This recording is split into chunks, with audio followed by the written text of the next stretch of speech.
A presentar a sus invitados. El doctor Benavides y el ingeniero Salazar ya está con nosotros. Ya están ambos con nosotros. Bienvenidos. ¿Cómo les va? ¿Qué tal, Claudia? Buenos días. Gracias por la invitación. Muchas ¿Cómo gracias. están a ustedes? ¿Preocupa de sobremanera la situación a la que de alguna manera se ha desbordado? Porque los mineros informales posiblemente lleguen a ser 500.000 a nivel nacional. Ha habido un mal manejo, no ha habido un plan, ha habido cero coordinación. Pasarle la Dirección Regional de Pequeña Minería a las regiones de los gobiernos regionales, eso es un desastre. Todos sabemos que eso es una coladera increíble de corrupción. Ponerle a ellos también el trabajo de la formalización de la minería y de esta actividad tan importante, sumado, por supuesto, a que ya se generó una fiebre por el mercado del oro, por el incremento del precio. ¿Esto es realmente una bomba contra el Perú? ¿O qué es? En realidad es una locura porque el Perú es un país minero. Es un país que tiene algunas de las reservas más grandes del mundo en cobre, en zinc, en plata y en oro también. Y evidentemente el desorden creado con el Reinfo ha terminado en esto, añadido con el gran incentivo que es el precio al oro. Pero no solamente hay minería ilegal en oro, sino también en cobre y en plata y en otros metales. Pero el cobre, por supuesto, es el principal. El oro y el cobre. Hoy día se estima que la minería informal más la ilegal va a producir alrededor de 12.000 millones de dólares en oro solamente. Y esa es una enorme cantidad de dinero que fluye a la economía informal y que evidentemente va a retornar a algunos partidos políticos que van a, obviamente, recurrir al financiamiento de este sector y que ya sabemos que no respetan leyes, no respetan derechos humanos, no respetan el medio ambiente y es realmente un problema. Así, claro, pero ojo que también la gran minería o la mediana minería formal también puede generar actos ilícitos como quebrar pactos ambientales. Sí hay reportes de que han generado contaminación. Queremos aquí hablar de los dos bandos, porque pareciera que ya hay grupos, ¿no? Ya hay líneas que no se han definido. O sea, me refiero a que ya un grupo se colocó aquí para decir que todo esto aquí es bendito, todo está bien y que todo está mal aquí. Y también hay que confluenciar, porque nada bueno nos va a llevar que sigan este enfrentamiento y que después de que llegue al final del 31 de diciembre de este año y el Reinfo ya no se dé, ya se cierre y quien no se formalizó que se vaya a la porra, pero eso es un proceso pues engorrosísimo también, ¿no? ¿Qué podemos hacer? A ver, Ismael lo decía, nosotros somos un país minero y deberíamos partir de esa premisa. Al ser un país minero deberíamos saber trabajar nuestros propios recursos y que eso sea el motor impulsor, como fue muchos años, que nos lleve al desarrollo. Pero ¿qué está pasando, Claudia? Y bien lo dices tú, y que al parecer ya están generándose los bandos, ¿no? Es que estos bandos se alimentan también, diría yo, Claudia, por la cercanía electoral en la que nos encontramos, ¿no? Todo eso agudiza más la discusión. Tal cual. Sin embargo, yo diría lo siguiente. En el Perú ha sido tradicional la convivencia entre el minero artesanal, el pequeño minero y la gran minería. Eso siempre ha sido así, siempre han estado en las concesiones de las grandes mineras los mineros artesanales, han convivido, el gran minero le compra la producción al artesanal y eso ha sido casi una forma de hacer el negocio a nivel de minería. Sin embargo, producto del incremento excesivo del oro, ha hecho que la criminalidad encuentre un campo de desarrollo criminal ahí. Y ahí es donde se ha venido a convulsionar todo este tema. Hoy hablamos de minero artesanal, minero ilegal, minero, no sé, se han creado un montón de divisiones de tipos de mineros que yo creo que son muy semánticos. Aquí hay solamente dos, el que es formal y el que no es formal. Y el que no es formal se divide entre los que colaboran y trabajan con la minería y los que son criminales, los que están buscando los criminales hacer son negocios criminales, no están por todos lados. Entonces, ellos no les interesa la minería, ellos no les interesa la extracción y el crecimiento del país, para nada. Ellos solo están detrás de lo que el mercado funcione para ellos porque son delincuentes. Correcto, entonces hoy separemos. les funciona robar oro, robo oro. Hoy les funciona ir y contaminar los ríos porque quieren sacar allí las pepitas, lo que sea, y entonces van a los ríos, depredan, lanzan mercurio, se lo toman. Correcto, pero ¿qué ha pasado, Claudia? Al haberse metido la criminalidad dentro de la pequeña minería, se distorsionó todo. Y ahora el pequeño minero artesanal ya es criminal o ya se le ve como criminal. O sea, ahí hay un problema que necesitamos separar. ¿No? Pero mira, hay un escenario grande acá. Porque también en este desayuno se habló de que López Aliaga, así dijeron, el candidato López Aliaga estaba de ese lado, solo porque el señor lo dijo en mi programa. Vamos a lanzar la parte en la que el señor dijo que no se podían tener las llamadas concesiones ociosas, que si alguien no lo usaba 20 o 30 años, tenía pues que pasarse a otra persona que quería usarla porque decía que la minería ancestral, la minería artesanal tenía que potenciarse y también que si hay gente que quiere realmente formalizarse, teníamos que hacerles pues de alguna manera el camino menos complicado. Usted sabe que todo el que quiere formalizarse lo ahogan en el cuello y hacen todo lo posible para que esto no pase. Y es costosísimo hacerlo. Costosísimo. Entonces quizá hay que revisar todo ello. No lo hemos hecho. Así es. Entonces están hablando generalidades. ¿Por qué no hablamos armando bandos y mensajes? Correcto. El Perú tiene el 85% de sus negocios informales. Hablo Entonces a nivel todos somos general de nuestra delincuentes, ¿no? economía. Porque si a ese paso vamos... Correcto. O sea, entonces, esto es todas nada las más que MIPES, producto de la informalidad tal que cual. se vive en el país. Entonces, ¿no? en las MIPES, usted, gran conocedor de la industria y del mercado del Perú, solamente 1.200.000 son formales, 7 millones son informales. De ese 1.200.000, solamente el 40% está en el sistema financiero. El resto ya está fuera o nunca estuvo. Entonces, eso es real también. Y ellos son delincuentes. Es lo que deberíamos, No son, pues, por eso deberíamos identificar y conversar, ¿no? O Así sea, es, pero no, el Perú, grandes campañas pagadas con millones para decir que todo eso es muerte y destrucción. Yo creo que ahí hay evidentemente, ¿Qué hay un realmente? gran esfuerzo de estas 500.000 personas. Si le añade las familias, estás hablando de 2 millones o más personas que viven de la minería, de la pequeña minería informal y la ilegal. Es empleo. Y eso tiene que canalizarse. No es que se pueda perseguirlos porque el incentivo es demasiado grande. Y por supuesto, si los ilegalizas a todos, empieza a entrar la corrupción, corrompen a las autoridades, a la policía, a los jueces, a los fiscales y a todo el mundo. Entonces, hay que encontrar la forma de canalizar esa Sí, mire, en base a lo que actividad. dice, totalmente de acuerdo, en base a lo que dice el exministro Imelda Benavides, también el alcalde de Patás dijo lo mismo. Dijo uno, ellos son trabajadores, o sea, tienen trabajo, tienen empleo, hay que formalizarlos. Dos, hay trámites engorrosísimos que demoran años que se resuelvan y no se va a acabar con alguien que dé una fecha. Dina Boluarte ha dicho, al 31 de diciembre se acabó todo, pero ella ya se va meses después. que nos deja, ¿no? Que nos deja. A ver, nos va a destrozar el cronograma de las elecciones que son el 12 de abril. Quizás habría intenciones por ahí, pero yo diría algo, Claudia, hablemos de responsabilidades también. O sea, ¿cuántos años tiene el Reinfo? ¿Cuántos años el gobierno y el Estado en general tuvo la posibilidad de organizar, de ordenar el tema de la pequeña minería, ¿correcto? No se hizo nada, absolutamente nada, menos del 2% se ha formalizado. Así que el Reinfo ha sido un fracaso.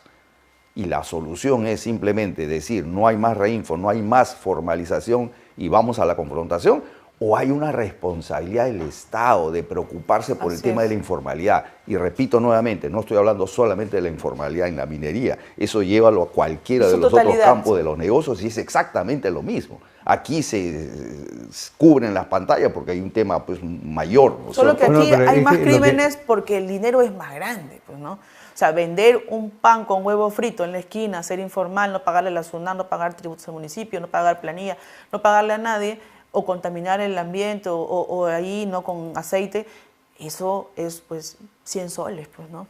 Acá es $3.500, ¿no? Versus. Por eso vienen Pero las grandes bandas criminales, ¿no? Lo grave, y este tema de la informalidad, por supuesto, es un tema complejo y que no se puede simplificar, pero yo habiendo estado varias veces de ministro y algunos años en la administración pública, el Perú se ha venido complicando. Nos han llenado de trámites, nos han llenado de costos, no solamente en el gobierno central, los municipios, el otorgamiento de una licencia es costosísimo. Los estudios de impacto ambiental para construirte hoy día un pequeño edificio tienes que ir al Ministerio de Cultura para que te digan si hay restos arqueológicos, o tienes que irte al Ministerio del Ambiente para un estudio de impacto ambiental. Es de locos, y de defensa civil y todas las cosas. Entonces, evidentemente, todo eso empuja a la gente a la informalidad. Así es. Vamos a escuchar al alcalde de Patás, como les mencionaba, el señor Aldo Carlos Mariños dijo esto: no se puede tampoco desplazar a la gente de su zona de trabajo, y también tenemos que apoyar más a la formalización que ahogar para que sigan siendo informales. Hay que hacer eso. Vamos a ver. Primero, formalizar, dar las facilidades, hacer las capacitaciones pertinentes a todos los mineros artesanales que están en proceso de formalización. Concientización desde la empresa grande, que lo tiene concesionada gran parte, sobre el 80% de suelo patacino. Hay que hacerles entender que tanto ellos como los mineros artesanales que están en proceso de formalización también quieren tener una oportunidad laboral, también quieren tener derecho al trabajo. Creo yo que si podemos trabajar juntos, empresa grande, mediana y minero artesanal, creo yo que terminaríamos con la informalidad. Por lo que el Estado se aleja del minero artesanal. Existe un candado en la empresa minera grande que tiene que firmar el contrato con el minero artesanal, ¿no?, para que pueda culminar su formalización. Es ese candado que no permite que el minero artesanal termine formalizándose. Entonces dicen que los responsables son un conjunto de actores que aquí no han actuado para nada, ni en beneficio de que realmente se genere este desarrollo. Pero sí, hemos seguido investigando también, y ahora conocemos un gremio que se llama el Consejo Nacional de Minería, CONADEMI. ¿Cómo ha surgido CONADEMI? Ellos dicen que, basado en que la Sociedad Nacional de Minería también tiene allí un lineamiento en donde no se puede trabajar para generar impulso, formalización, potenciación, desarrollo desde la pequeña minería, porque no los quieren más bien. Y bueno, también basados en que cuando ellos dicen que hacen los acuerdos con las mineras, por ejemplo, los artesanales que han hecho acuerdos con los que tienen Reinfo para que exploren en las concesiones de La Poderosa y solamente les venda a ellos afirman que es a un precio muy bajo, que no es el precio que corresponde y que ellos quieren tener la libertad de poder llevarlo a cualquier planta, procesar su mineral y que les paguen lo que corresponde el mercado. Y ese realmente, ahora que he hablado con más de 20 personas expertas en minería, exministros, exviceministros, empresarios mineros, gente de la UNI, gente de diferentes sectores, me dicen, en realidad ese es el tema. Esa es la verdadera pelea. Que no les reconozcan y que las plantas hayan desplazado a las mineras y que sean ahora ellos los que procesen más oro. Incluso acá tengo las cifras, ¿no? Porque de esta planta procesadora no dijeron nada. Y qué raro, ¿no? Qué raro, porque acá lo que se quiere es formalizar, transparentar y evidenciar, pero con argumentos reales, con pruebas, no con chismes. Pero citan a periodistas para hacer chisme, para sembrar muñecos mediáticos, para que luego malos fiscales los tomen y abran expedientes, y eso está mal. Por ejemplo, ¿no? Una de las procesadoras de oro, ¿no? Increíble que hayan plantas procesadoras, por ejemplo, dicen, ¿no? Interesante el crecimiento de Procesadora Sudamericana, exporta más oro que Poderosa, más del 35% de la exportación. Miren aquí en la data de COMEX, estamos viendo en pantalla. Por ejemplo, 5 plantas suman 583 millones por semestre versus Poderosa, que es 419. O sea que aquí más es un tema de pelea por el mercado. ¿Qué es lo que sucede aquí? Bueno, CONADEMI dice que se ha pronunciado por lo que pasó en este desayuno, porque sí hubo mucha denuncia, pero cero prueba. Han difamado a personas, han mencionado nombres, han mencionado al señor Rafael López Aliaga y también hay un plan porque han dicho que él se ha puesto de parte de los informales y de los ilegales, que se ha puesto de parte de los informales y los ilegales, o sea que ya hay una campaña y una línea trazada política. Y CONADEMI ha enviado su comunicado y ha dicho que preocupa en gran medida la participación de la abogada Rosa María Palacios y del gerente corporativo de Minera Poderosa, Pablo de la Flor, ambos en calidad de moderadores del conversatorio ante un grupo de invitados que registraron lo ocurrido. Claro, porque todos hemos sido testigos de esas acusaciones sin prueba alguna. ¿Realmente es un tema de enfrentamiento? ¿Qué opinan? ¿Por el mercado? ¿Por el oro? ¿Por el proceso del mineral? Bueno, indudablemente hay unos márgenes muy grandes en el negocio del oro. El oro además ha subido de $1.200 que estaba el año pasado a 3.300, 400 que está ahora.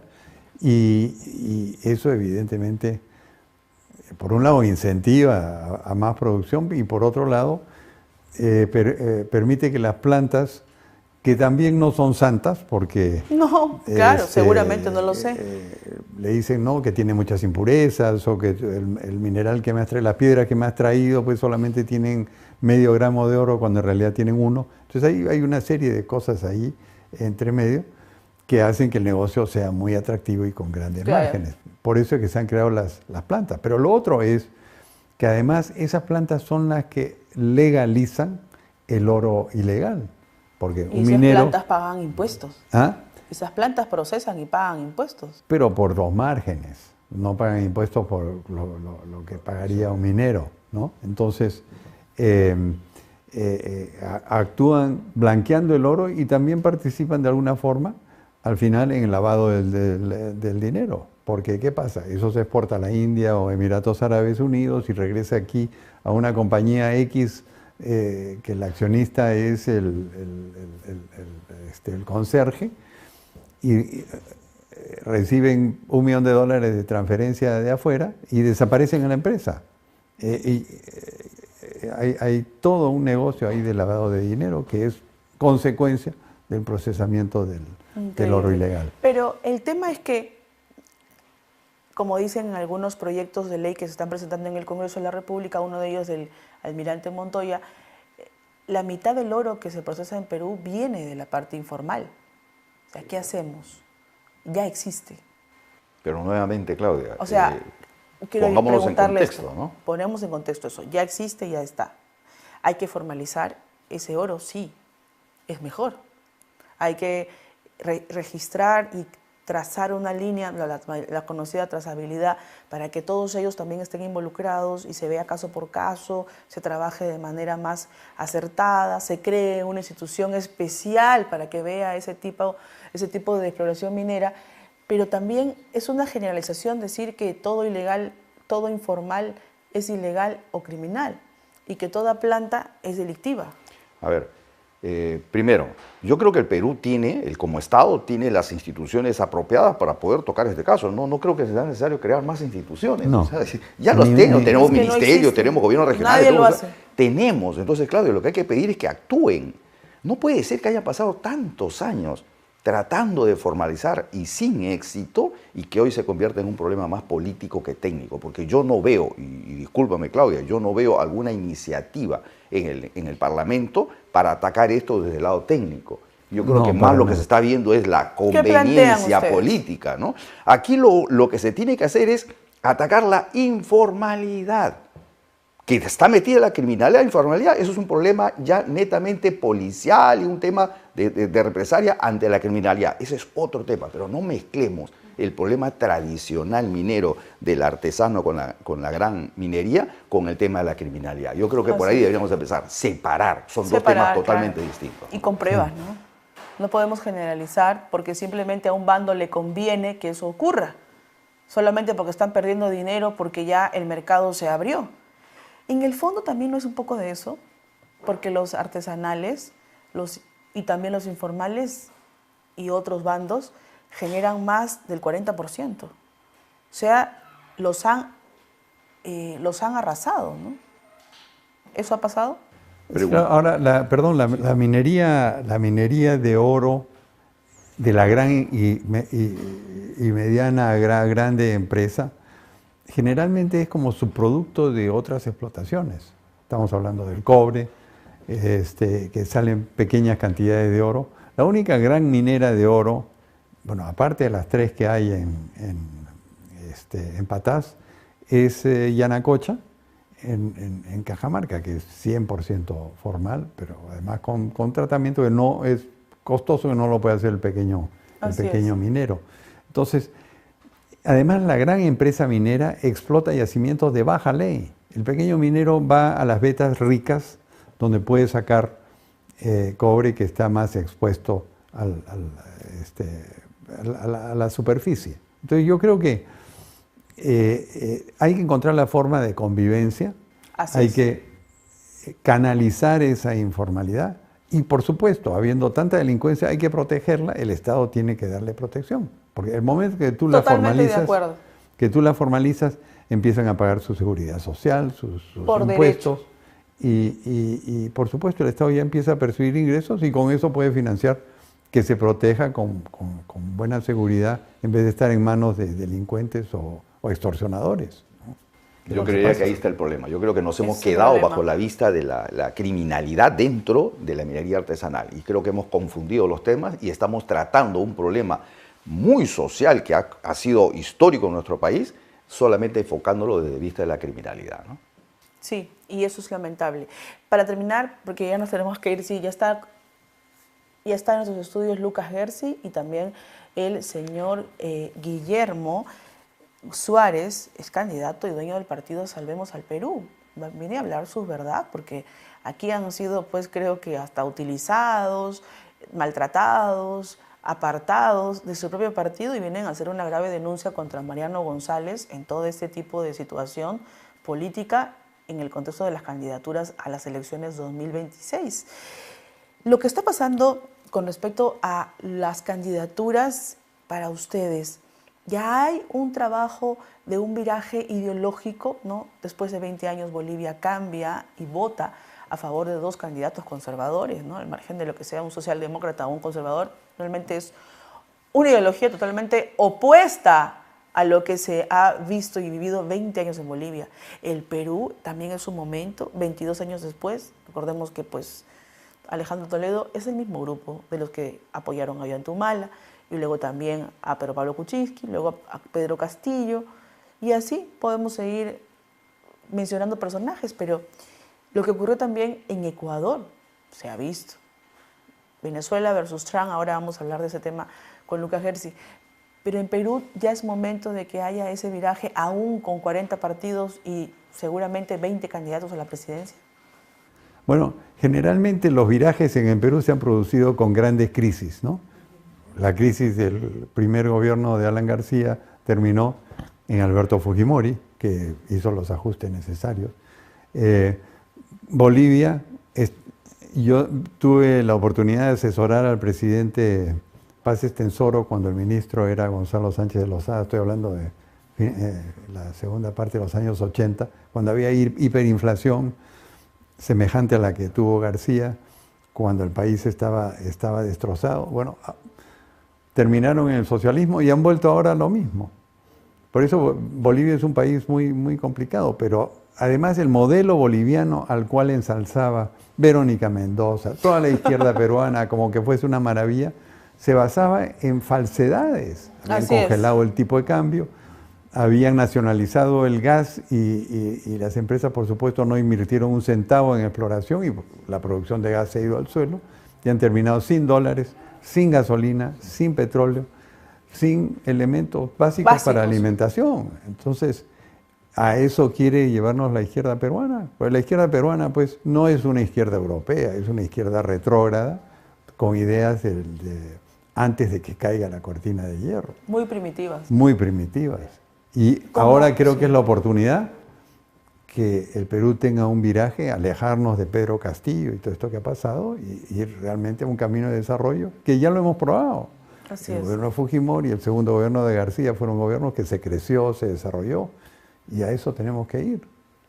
Totalmente de acuerdo, pero ¿qué sucede, ingeniero Salazar, con el contexto en el que no hemos llegado pues, a fondos como Bolivia, a tocar tantos fondos y subsuelo ya criminal como Venezuela? Porque no somos los peruanos de ese tipo de perfil. Salimos adelante, somos emprendedores, generamos iniciativa de negocio, aun cuando los llamen informales o en la gran minería los llaman ya ilegales, ¿no? Entonces, como son ilegales... El Perú es un país de emprendedores. Es un país de emprendedores. ¿No es cierto? Y por lo tanto es un país de pequeños capitalistas. Pero eso también hace pequeños capitalistas. Sí, ¿Es cierto? Así lo llaman, ¿no? Pero el punto es que como no han tocado fondo y no saben lo que tienen hasta ahorita, porque el mercado todavía está sano. Es un mercado saludable. Todavía claro, baja inflación. Se puede crecer más, pero como no han tocado fondo, van a irse a la utopía pura.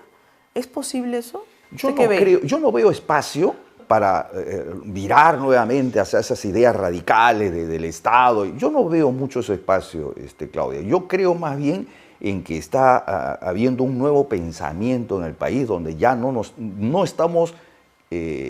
queremos un crecimiento del 3.2% de nuestra economía, queremos crecer al 5%, estamos relevando grandes ventajas comparativas de nuestro país. Veo gremios empresariales participando más, opinando más, veo a la clase de la sociedad civil expresándose. Yo tengo esperanzas sobre un cambio. Me preocupa sí que los candidatos... ¿Hacia dónde quiere ver ese cambio? Yo creería que es hacia el desarrollo y no le pongo tinte político para nada. Yo creo que el Perú tiene un espacio para crecer y caminar hacia el desarrollo y hacia el 2050 podríamos estar cercanos a ese primer mundo. Pero tenemos que ponernos de acuerdo en cuál es la visión de país que queremos. Yo creo que el gran problema del Perú, Claudia, es que no tiene una política de Estado más allá y que trascienda a los gobiernos, que nos diga la ruta del crecimiento y de desarrollo. Estamos esperando a cada 5 años que el iluminado que le toque ser presidente nos dé la orientación. Creo que ese es un gran defecto de nuestro país. Creería que para el 26 tenemos la gran oportunidad los peruanos de aprender a elegir, ¿no? Estoy de acuerdo. Ahora podríamos estar creciendo a 6-7%. Pero estamos al ras del suelo. Estamos a ras del suelo porque el país pues ha pasado por un trauma de 6 presidentes en 5 años, toda la inestabilidad que generó Castillo y cuando entró la señora esta que está de presidenta ahora. Que es la misma plancha. Que es exactamente de la misma plancha y realmente no es una persona que tiene convicciones para el desarrollo de la empresa privada, para la economía de mercado, sino más bien ha continuado flotando y los altos precios de los minerales, ese entusiasmo del empresariado peruano ha llevado que la inversión el último mes ha crecido el 9%. Eso es inaudito. Si tuviésemos un gobierno pro inversión, estaríamos pues volando. Lo que deberíamos preguntarnos es si a pesar de los gobiernos que tenemos crecemos al 3.3% acumulado al año, ¿cómo sería si estuviéramos con un plan de crecimiento y todos mirando hacia el desarrollo? Exactamente. Así es. Muchas gracias, doctor Ismael Benavides, por haber estado con nosotros, es ministro de Economía, y también al ingeniero Salazar.